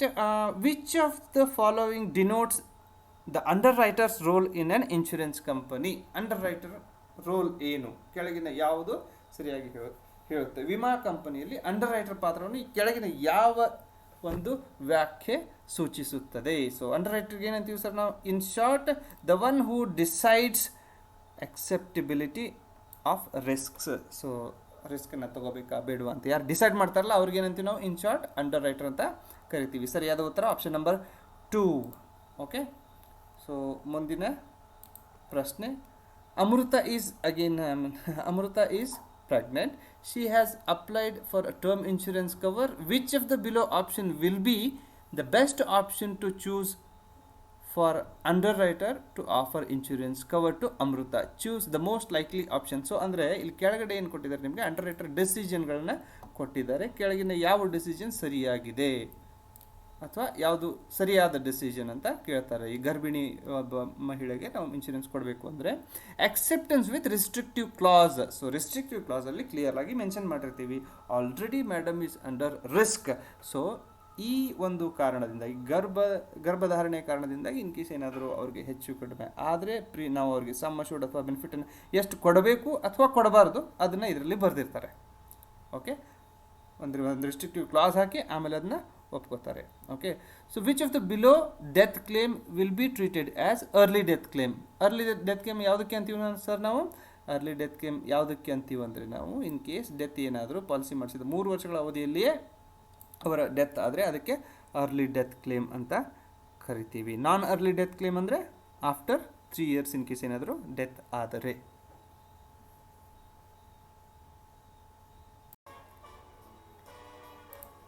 ಓಕೆ, ಪ್ರಶ್ನೆ number 51. Praveen died in a car accident. ಮತ್ತೊಂದು case study. The beneficiary submits documents for death claim. Which of the below document is an additional document required to submit in case of accidental death as compared to natural death? ಏನು ಕೇಳಿದ್ದಾರೆ? Document ಬಗ್ಗೆ ಪ್ರಶ್ನೆ ಇದೆ ನೋಡಿ. Praveen car ಅಪಘಾತದಲ್ಲಿ ಮೃತಪಟ್ಟಿದ್ದಾರೆ. So ನಾಮಿನಿಯು ಸಾವಿನ ಹಕ್ಕಿಗಾಗಿ ದಾಖಲೆಗಳನ್ನು ಸಲ್ಲಿಸ್ತಾರೆ ಅವರು, ಆಯಿತಾ? ಸೊ ನಾರ್ಮಲ್ ಡೆತ್ಗೆ ಹೋಲಿಸಿದರೆ ಆಕಸ್ಮಿಕ ಸಾವಿನ ಸಂದರ್ಭ, ಆಕ್ಸಿಡೆಂಟಲ್ ಸಾವಿನ ಸಂದರ್ಭದಲ್ಲಿ ಸಲ್ಲಿಸಬೇಕಾದ ಹೆಚ್ಚುವರಿ ದಾಖಲೆ ಯಾವುದಾಗಿದೆ ಅಂತ ಕೇಳ್ತಾರೆ. ಸೊ ನಾರ್ಮಲ್ ಡೆತ್ತಲ್ಲಿ ಏನು ಮಾಡ್ತೀವಿ? ನಿಮ್ಮದು ಡೆತ್ ಸರ್ಟಿಫಿಕೇಟ್ ಬೇಕಾಗುತ್ತೆ, ಆಮೇಲೆ ಡಾಕ್ಟ್ರದೆಲ್ಲ ರಿಪೋರ್ಟ್ ಬೇಕಾಗುತ್ತೆ ಅಲ್ವಾ? ಸೊ ಈಗ ಇದರಲ್ಲಿ ಇನ್ಕ್ವೆಸ್ಟ್ ರಿಪೋರ್ಟ್ ಅಂತ ಬರ್ತದೆ. ಇನ್ಕ್ವೆಸ್ಟ್ ರಿಪೋರ್ಟ್ ಅಂದರೆ ಪೋಸ್ಟ್ ಮಾರ್ಟಮ್ ರಿಪೋರ್ಟ್ ಬೇಕಾಗುತ್ತೆ. ಸೊ ಇದು ಒಂದು extra document in case of accidental death. Okay, ಮುಂದಿನ ಪ್ರಶ್ನೆ number 52. Identify the correct full form of PPN with regards to hospitalization in health insurance. So health ಇನ್ಶೂರೆನ್ಸಲ್ಲಿ PPN ಯಾವುದಕ್ಕಂತಾರೆ? PPN ಅಂದರೆ ಪ್ರತಿಯೊಂದು health insurance company ಕೆಲವೊಂದಷ್ಟು hospital ಜೊತೆ ಏನು ಮಾಡಿರುತ್ತೆ,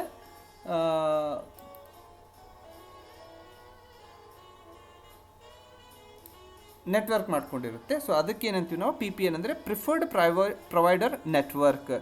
so ಇದಕ್ಕೆ ಏನಂತೀವಿ ನಾವು? PPN ಅಂತೀವಿ. So right answer is option number 2. Okay, so ಮುಂದಿನ ಪ್ರಶ್ನೆ ಮುಂದಿನ ಪ್ರಶ್ನೆ ನಂಬರ್ 53 ಏನು ಹೇಳುತ್ತೆ? ಪ್ರಶ್ನೆ number 53, though the duration of cover for pre hospitalisation expenses would vary from insurer to insurer and is defined in the policy, the most common cover is for how many days pre-hospitalization? Okay, so ಇನ್ನು ನಿಮಗೆ clear ಆಗಿ ಹೇಳಬೇಕಾದ್ರೆ, ಆಸ್ಪತ್ರೆಗೆ ದಾಖಲು ಮಾಡುವ ಖರ್ಚಿನ ಅವಧಿಯು ವಿಮಾದಾರರಿಗೆ ಬದಲಾಗಬಹುದು ಅಲ್ವಾ? ಸೊ ಮತ್ತು ಪಾಲಿಸಿಯಲ್ಲಿ ಹೇಳದೇ ಇದ್ದರೂ ಸಾಮಾನ್ಯ ಕವರ್ ನಾವು ಅವ್ರಿಗೆ ಪೂರ್ವ ದಾಖಲಾತಿಗೆ ಎಷ್ಟು ದಿನಗಳ ಮಟ್ಟಿಗೆ ಇರುತ್ತೆ, ಆಯಿತಾ? ಸೊ ಈ ಹೆಲ್ತ್ ಇನ್ಶೂರೆನ್ಸಲ್ಲಿ ಹಾಸ್ಪಿಟಲ್ಗೆ ಅಡ್ಮಿಟ್ ಮಾಡೋಕ್ಕಿಂತ ಮೊದಲು ಕೆಲವೊಂದಿಷ್ಟು ಖರ್ಚು ಇರುತ್ತೆ, ಅದನ್ನು ಅವ್ರು ಕವರ್ ಮಾಡ್ತಾರೆ. ಎಷ್ಟು ದಿನ ಮೊದಲು? 1 ವರ್ಷಕ್ಕಿಂತ ಮೊದಲು ಇದ್ರೆ ನಡೆಯುತ್ತಾ? ಇಲ್ಲ. ಸರಿಯಾದ ಉತ್ತರ 30 ಡೇಸ್. ನೀವು ಹಾಸ್ಪಿಟಲ್ಗೆ ಜಾಯಿನ್ ಆಗೋಕ್ಕಿಂತ ಮೊದಲು 30 ದಿವಸದ ಖರ್ಚನ್ನು ಅವರು ಕೊಡಬಹುದು ನಿಮಗೆ. Okay, next, identify which of the below statement is incorrect. ಕೆಳಗಿನ ಯಾವ ಹೇಳಿಕೆ ತಪ್ಪಾಗಿದೆ ಎಂದು ಗುರುತಿಸಿ. ಸೊ ಯಾವ ಹೇಳಿಕೆ ತಪ್ಪಾಗಿದೆ? A shopkeeper can take a group policy for its consumers. ಒಬ್ಬ ಈ ದಿನಸಿ ಅಂಗಡಿಯವರು ಅವ್ರು ತಮ್ಮ ಕಸ್ಟಮರ್ಗೆ ಒಂದು ಪಾಲಿಸಿ ತಗೋಬೋದಾ? ಇಲ್ಲ, ಬರೋದಿಲ್ಲ. ಸೊ ಅಲ್ಲಿ ಒಂದು ಪ್ರಾಪರ್ ಇನ್ಶೂರೇಬಲ್ ಇಂಟ್ರೆಸ್ಟ್ ಇರೋಂಗಿಲ್ಲ. ಓಕೆ, ಸೊ ನಿಮಗೆ ಪ್ರಾಪರ್ ಯಾವುದು ಡಾಕ್ಯುಮೆಂಟ್ಸ್ ಏನೂ ಸಿಗೋದಿಲ್ಲ. ಸೊ ಅವ್ರು ಯಾಕೆ ತಗೋತಾರೆ ಅವ್ರ ಮೇಲೆ ಅಂತ ಏನು ದಾಖಲಾತಿ ಏನೂ ಸಿಗೋದಿಲ್ಲ. So that is the reason ಒಬ್ಬ shopkeeper cannot take group policy for his customers. Okay, so ಮುಂದಿನ ಪ್ರಶ್ನೆ number 55. Okay, so which of below statement is correct with regards to the warranty? ಖಾತರಿಗೆ ಸಂಬಂಧಿಸಿದಂತೆ ಕೆಳಗಿನ ಯಾವ ಹೇಳಿಕೆ ಸರಿಯಾಗಿದೆ? ಯಾವ ಹೇಳಿಕೆ ಸರಿಯಾಗಿದೆ ಸರ್? ಆಪ್ಷನ್ ನಂಬರ್, ಸರಿಯಾದ ಉತ್ತರ option number 2. Warranty is an condition expressly stated in the policy. Warranty ಅಂದ್ರೆ ಏನು? ಸಿಂಪಲ್ ಆಗಿ ಇದೊಂದು ಕಂಡೀಷನ್ನು ಪಾಲಿಸಿಯಲ್ಲಿ ಹೇಳಲಾಗಿರುತ್ತದೆ. ಓಕೆ ಸರ್, ನಿಮಗೆ ಈ ಕಂಡೀಷನಲ್ಲಿ ನಾವು ಇಷ್ಟು ಕವರ್ ಕೊಡ್ತೀವಿ ಅಂತ ಹೇಳಿರ್ತಾರೆ, ಅದೇನು ವಾರಂಟಿ. ಓಕೆ, ಸೊ ಮುಂದಿನ ಪ್ರಶ್ನೆ, service intermediary is known as dash who process health insurance claim.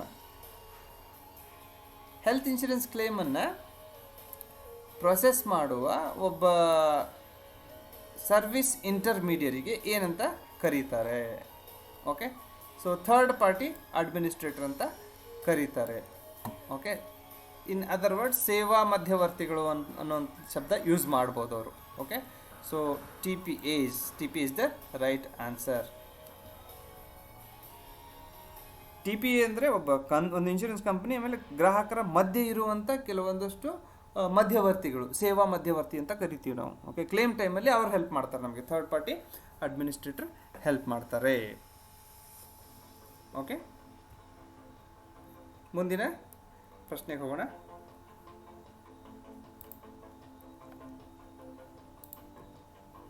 ಪ್ರಶ್ನೆ ನಂಬರ್ 57.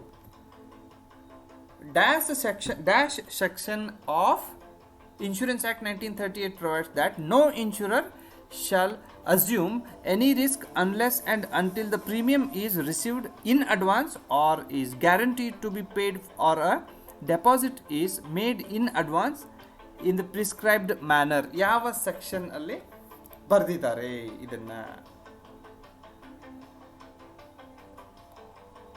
ಇನ್ನೂ ಒಂಚೂರು ಸರಳೀಕೃತ ಮಾಡಿ ನಿಮ್ಗೆ ಹೇಳಬೇಕು ಅಂದರೆ, ಪ್ರೀಮಿಯಮನ್ನು ಮುಂಚಿತವಾಗಿಯೇ ಸ್ವೀಕರಿಸುವವರೆಗೆ ಅಥವಾ ಪಾವತಿಸಲಾಗುವುದು ಎಂದು ಖಾತರಿಪಡಿಸುವವರೆಗೆ ಅಥವಾ ನಿಗದಿತ ರೀತಿಯಲ್ಲಿ ಮುಂಚಿತವಾಗಿ ಠೇವಣಿ ಇಟ್ಟರೆ ಹೊರತು ಯಾವುದೇ ವಿಮೆದಾರರು ಯಾವುದೇ ಅಪಾಯವನ್ನು ತೆಗೆದುಕೊಳ್ಳುವುದಿಲ್ಲ ಎಂದು ಯಾವ ಕಾಯ್ದೆಯಲ್ಲಿ ಬರೆದಿದ್ದಾರೆ?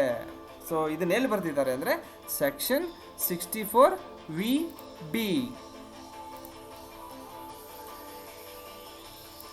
ಓಕೆ, ಚಲೋ. ಸೊ ಮುಂದಿನ ಪ್ರಶ್ನೆ, according to the principle of indemnity the insured is paid for. ನಷ್ಟ ಪರಿಹಾರದ ತತ್ವಕ್ಕೆ ಅನುಗುಣವಾಗಿ ವಿಮಾದಾರರಿಗೆ ಏನನ್ನು ಪಾವತಿಸಲಾಗುತ್ತದೆ? ಇಂಡೆಮ್ನಿಟಿ ಅಂದರೆ ಸರ್ ಆ್ಯಕ್ಚುಯಲ್ ಎಷ್ಟು ಲಾಸ್ ಆಗಿರುತ್ತಲ್ಲ ನಿಮ್ಮದು, ಅದಕ್ಕೆ ನಾವೇನಂತೀವಿ? ಅದನ್ನು ಪಾವತಿಸಿದರೆ ಅದಕ್ಕೆ ಇಂಡೆಮ್ನಿಟಿ ಅಂತ ಕರಿತೀವಿ. Okay, the actual losses to the extent of sum assured. Okay,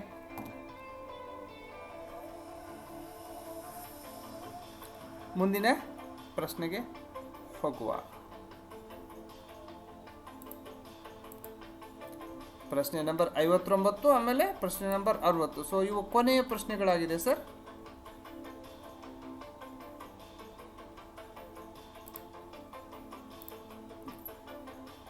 Which of the following statements about medical underwriting is incorrect? Medical ಅಂಡರ್ರೈಟಿಂಗ್ಗೆ ಸಂಬಂಧಪಟ್ಟಂತೆ ಕೆಳಗಿನ ಯಾವ ವ್ಯಾಖ್ಯೆಗಳು ತಪ್ಪಾಗಿದೆ? Okay, incorrect. ಸೊ ಇದರ ಸರಿಯಾದ ಉತ್ತರ option number 4. Percentage assessment is made on each component of risk. So ರಿಸ್ಕಲ್ಲಿ ಬೇರೆ ಬೇರೆ, ನಾನು ರಿಸ್ಕ್ ವ್ಯಾಲ್ಯೂಯೇಷನ್ ಮಾಡಬೇಕು ಅಂದರೆ ಬೇರೆ ಬೇರೆ ಥರದ್ದು ಕಾಂಪೊನೆಂಟ್ ಇರುತ್ತೆ, ಅದರಲ್ಲಿ ಪರ್ಸೆಂಟೇಜ್ ಅಸೆಸ್ಮೆಂಟ್ ಮಾಡ್ತಾರೆ ಅಂತ ಹೇಳ್ತಾರೆ. ಸೊ ಅದು ತಪ್ಪು. ಓಕೆ, ಸೊ ಹಾಗೆ ಮಾಡೋದಿಲ್ಲ, ದಟ್ ಈಸ್ ಇನ್ಕರೆಕ್ಟ್. ಅಪಾಯದ ಪ್ರತಿಯೊಂದು ಘಟಕದ ಮೇಲೂ ಪರ್ಸೆಂಟೇಜ್ ಕ್ಯಾಲ್ಕುಲೇಷನ್ ಮಾಡೋದಿಲ್ಲ, ಪರ್ಸೆಂಟೇಜ್ ಅಸೆಸ್ಮೆಂಟ್ ಮಾಡೋದಿಲ್ಲ. ಓಕೆ, ಸೊ ಮಾಡೆಲ್ ಕ್ವಶನ್ದು ಕೊನೆಯ ಪ್ರಶ್ನೆ ಏನಿದೆ? ಕೊನೆಯ ಪ್ರಶ್ನೆ, ಕೆಳಗಿನ ಯಾರು dash are volunteers selected by the community under the NRHM ಅಂದರೆ national rural health mission programme, who are new, village level, voluntary health workers trained to serve as health sectors links in the rural areas. ಕೆಳಗಿನ ಯಾರು ಅವರು ಸ್ವಯಂ ಸೇವಕರಾಗಿದ್ದಾರೆ, ಆಮೇಲೆ NRHM ರಾಷ್ಟ್ರೀಯ ಗ್ರಾಮೀಣ ಆರೋಗ್ಯ mission ಕಾರ್ಯಕ್ರಮದಡಿ ಒಂದು ಗ್ರಾಮದಲ್ಲಿ ಸ್ವಯಂ ಸೇವಕರು ಅಂತ ಕೆಲಸ ಮಾಡ್ತಾರೆ. ಯಾರಪ್ಪ ಅವರು ಅಂದರೆ, ಸೊ ಆಶಾ ಕಾರ್ಯಕರ್ತೆಯರು, accredited social health activists. Okay, so ಇದು ಇದರ ಸರಿಯಾದ ಉತ್ತರ.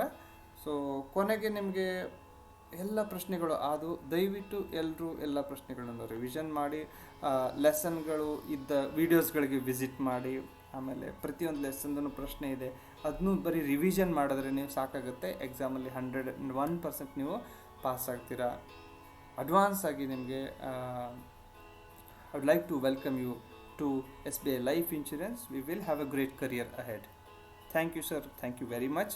All the best for your exams.